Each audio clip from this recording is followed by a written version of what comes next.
ओम श्री साईनाथाय नमः। अध्याय 15। नारदीय कीर्तन पद्धति। श्री चोलकर की शक्कर रहित चाय, 2 चिपकलियाँ। पाठकों को स्मरण होगा कि छठे अध्याय के अनुसार शिरडी में रामनवमी उत्सव मनाया जाता है। यह कैसे प्रारंभ हुआ और पहले वर्ष ही इस अवसर पर कीर्तन करने के लिए एक अच्छे हरिदास के मिलने में क्या क्या कठिनाई हुई, इसका भी वर्णन वहाँ किया गया है। इस अध्याय में दासगणों की कीर्तन पद्धति का वर्णन होगा। नारदीय कीर्तन पद्धति।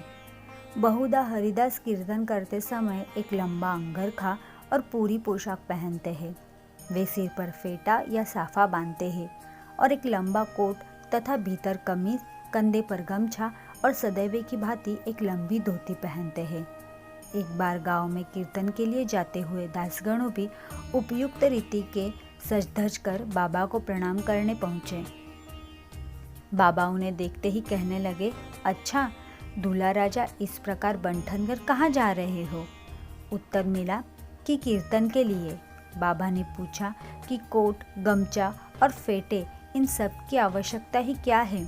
इनको अभी मेरे सामने ही उतारो। इस शरीर पर इन्हें धारण करने की कोई आवश्यकता नहीं है।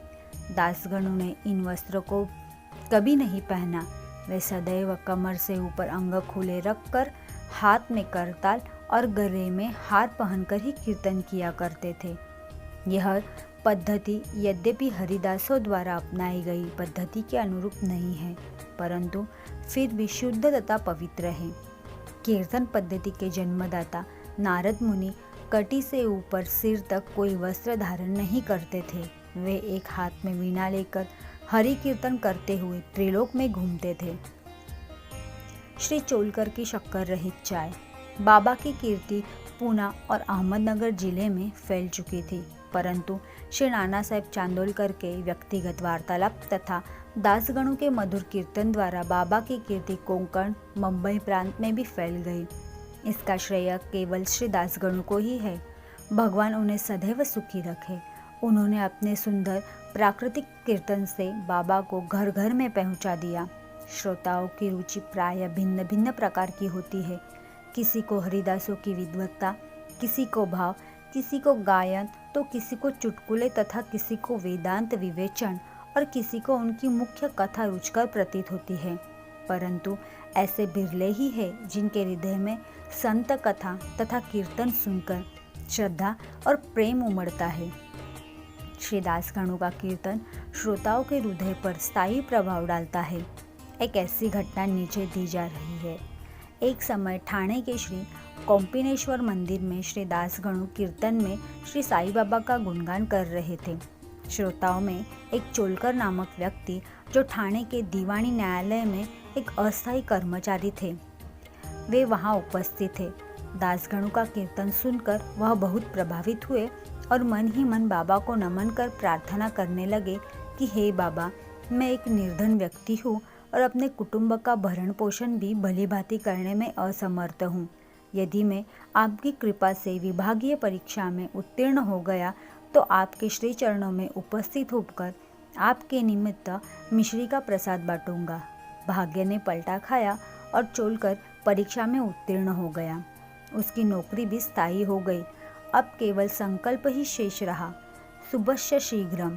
श्री चोलकर निर्धन तो था ही और उसका कुटुंब भी बड़ा था, अतः वह शिरडी यात्रा के लिए मार्ग व्यय जुटाने में असमर्थ हुआ।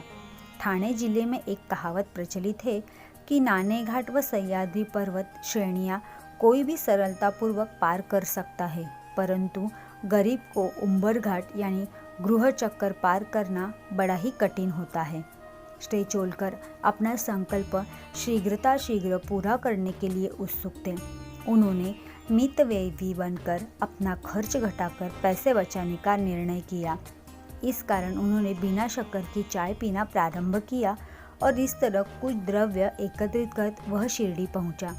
उन्होंने बाबा का दर्शन कर उनके चरणों पर गिरकर नारियल भेंट किया तथा अपने संकल्पानुसार श्रद्धा से मिश्री वितरित की और बाबा से बोला कि आपके दर्शन से मेरे हृदय को अत्यंत प्रसन्नता हुई है। मेरी समस्त इच्छाएं तो आपकी कृपा दृष्टि में उसी दिन पूर्ण हो चुकी थी। मस्जिद में श्री चोलकर का आतिथ्य करने वाले श्री बापू साहेब जोग भी वही उपस्थित थे। जब वे दोनों वहाँ से जाने लगे तो बाबा जोग से इस प्रकार कहने लगे कि अपने अतिथि को चाय के प्याले में अच्छी तरह शक्कर मिलाकर देना। इन अर्थपूर्ण शब्दों को सुनकर श्री चोलकर का हृदय भर आया और उन्हें बड़ा आश्चर्य हुआ। उनके नेत्रों से अश्रुधाराएं प्रवाहित होने लगी और वे प्रेम से विवल होकर श्री चरणों में गिर पड़े। श्री जोग को अपने अतिथि को चाय के प्याले में अच्छी तरह शक्कर मिलाकर देना, यह विचित्र आज्ञा सुनकर बड़ा कौतूहल हो रहा था कि यथार्थ में इसका अर्थ क्या है। बाबा ने उन्हें संकेत किया था कि वे शक्कर छोड़ने के गुप्त निश्चय से भलीभांति परिचित है।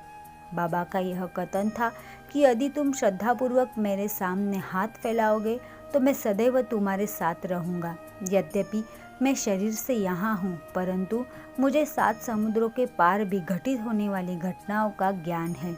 मैं तुम्हारे हृदय में विराजित तुम्हारे अंतरस्थ में ही हूँ, जिसका तुम्हारे तथा समस्त प्राणियों के हृदय में वास है। उसकी पूजा ही करो। अन्य और सौभाग्यशाली वही है जो मेरे सर्वव्यापी स्वरूप से परिचित है। बाबा ने श्री चोलकर को कितनी सुंदर तथा महत्वपूर्ण शिक्षा प्रदान की। 2 छिपकलियों का मिलन। अब हम 2 छोटी छिपकलियों की कथा के साथ यह अध्याय समाप्त करेंगे। एक बार बाबा मस्जिद में बैठे थे। उसी समय एक छिपकली चिकचिक करने लगी। कौतूहलवश एक भक्त ने बाबा से पूछा कि छिपकली के चिकचिकाने का क्या कोई विशेष अर्थ है, यह शुभ है या अशुभ। बाबा ने कहा कि इस छिपकली की बहन आज औरंगाबाद से यहाँ आने वाली है, इसलिए यह प्रसन्नता से फूली नहीं समा रही है। वह भक्त बाबा के शब्दों का अर्थ न समझ सका, इसलिए वह चुपचाप वही बैठा रहा। उसी समय औरंगाबाद से एक आदमी घोड़े पर बाबा के दर्शनार्थ आया। वह तो आगे जाना चाहता, परंतु घोड़ा अधिक भूखा होने के कारण बढ़ता ही न था। तब उसने चना लाने के लिए एक थैली निकाली और झटकने के लिए उसे भूमि पर फटकारा, तो उसमें से एक छिपकली निकली और सबके समय देखते ही देखते वह दीवार पर चढ़ गई। बाबा ने प्रश्न करने वाले उस भक्त से ध्यानपूर्वक देखने को कहा। छिपकली तुरंत ही गर्व से अपनी बहन के पास पहुंच गई। दोनों बहनें बहुत देर तक एक दूसरे से मिली और परस्पर चुंबन व आलिंगन कर चारों ओर घूम घाम से प्रेम पूर्वक नाचने लगी। कहाँ शिरडी और कहाँ औरंगाबाद। किस प्रकार एक आदमी घोड़े पर सवार होकर थैली में छिपकली को लिए हुए वहाँ पहुँचता है और बाबा को उन 2 बहनों की भेंट का पता कैसे चल जाता है, यह सब घटना बहुत आश्चर्यजनक है और बाबा की सर्वव्यापकता की द्योतक है। शिक्षा। जो कोई इस अध्याय का ध्यानपूर्वक पठन और मनन करेगा, साई कृपा से उसके समस्त कष्ट दूर हो जाएंगे और वह पूर्ण सुखी बनकर शांति को प्राप्त होगा। श्री सद्गुरु साईनाथार्पणमस्तु। शुभम भवतु।